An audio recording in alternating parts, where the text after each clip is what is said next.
Está conosco neste painel o consultor João Martinelli.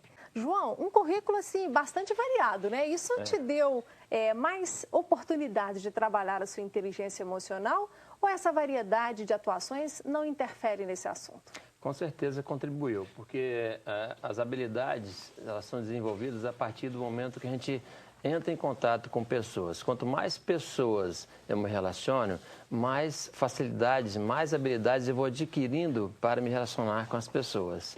Com certeza contribui muito. Sabe uma coisa que eu acho muito curiosa no seu currículo? É a sua atuação como gestor de pessoas e na área financeira. Porque, em geral, as pessoas que se profissionalizam na área financeira, elas são mais fechadas e raramente têm a oportunidade de trabalhar esse outro lado, da fala, da comunicabilidade. Como é que você conseguiu essa ponte, esse paralelo? Essa parte da área financeira, eu ministro a disciplina de mercado financeiro na Funenseg, em Vitória. E um dos primeiros trabalhos meu nessa área de consultoria e treinamento foi desenvolvendo cursos motivacionais para que a pessoa elaborasse metas pessoais, profissionais e financeiras. Entendi. E com o passar do tempo, esses cursos eu acabei transformando eles, inclusive, em consultorias pessoais.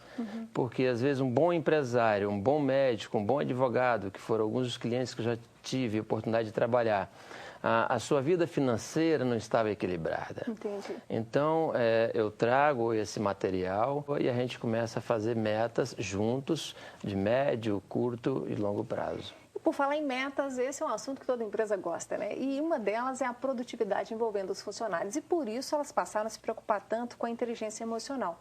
Porque a pressão que toma conta das empresas por melhores resultados, por prazos cada vez mais curtos, abala um pouco o psicológico de todo mundo, até o humor. Como é que as empresas conseguem detectar, já que elas estão procurando isso nos novos profissionais que vão contratar, esses níveis de inteligência emocional que são adequados ao bom exercício do trabalho? Veja bem, Inácia, eu oriento as pessoas, quando eu faço consultoria, eu preciso ver que tipo de ferramenta o empresário está trabalhando. Então, uma coisa Na seleção? Antes da seleção.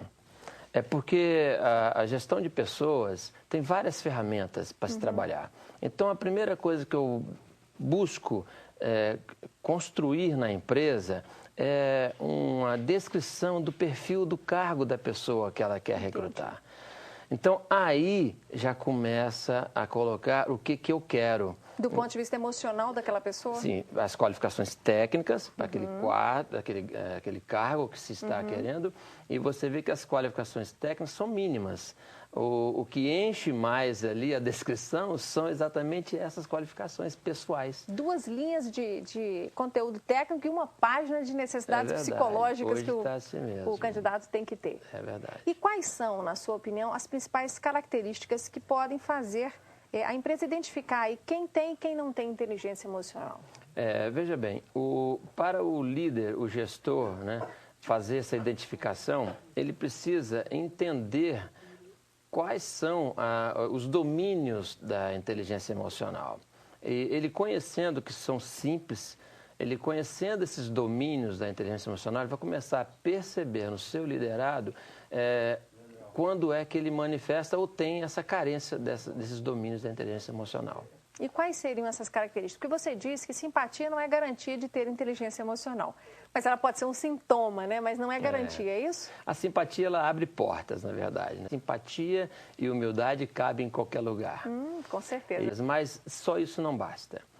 Então, o que a gente diria? Quais são esses domínios da inteligência emocional? Veja bem, a inteligência emocional ela pode ser dividida em 2 partes. Tem 2 maneiras de eu usar a inteligência emocional. A primeira é a intrapessoal, comigo mesmo. Então, eu vou lidar com as minhas emoções. A outra forma de eu entender a inteligência emocional é através da inteligência interpessoal. É quando eu me relaciono com as pessoas. Então, você perguntou, como é que eu faço para identificar, não foi isso? Ok. Eu, gestor, eu preciso passar pela essa primeira fase da competência pessoal, entender a minha competência pessoal, para passar a entender o outro. Então, na segunda parte, que é a competência social, o primeiro domínio chama-se empatia. Então, eu, líder, preciso de usar de empatia para ler, né, se podemos botar numa aspas, né, o sentimento da outra pessoa. A empatia, ela fala do princípio assim, fundamental da inteligência emocional. Ele fala da sensibilidade. Então, eu preciso estar sensível. Às vezes, o líder ele vai perceber uma necessidade, uma vontade, uma preocupação do seu liderado, sem mesmo que ele diga.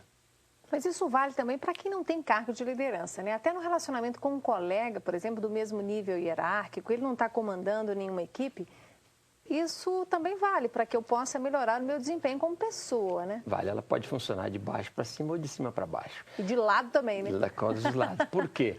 Porque se eu sou um funcionário, um empregado, onde eu tenho um líder que eu percebo que ele não tem tanta inteligência emocional, eu posso, sendo uma pessoa inteligente emocionalmente, usar as mesmas ferramentas a favor dele, para que a gente passe a ter um bom relacionamento.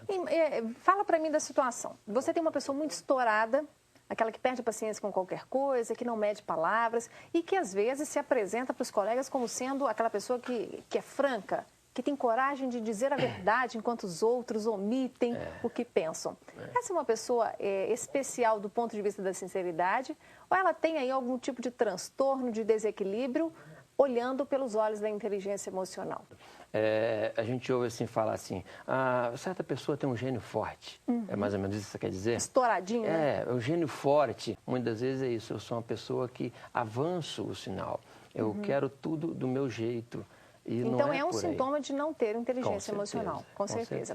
E aquele outro caso também, a pessoa acanhadinha, que morre, mas não fala a opinião dela, que pode estar numa situação de pressão, de risco, ela precisa opinar, ela precisa se posicionar e ela se omite completamente, mal sorri, mal faz cara brava, quer dizer, aquela pessoa meio inerte.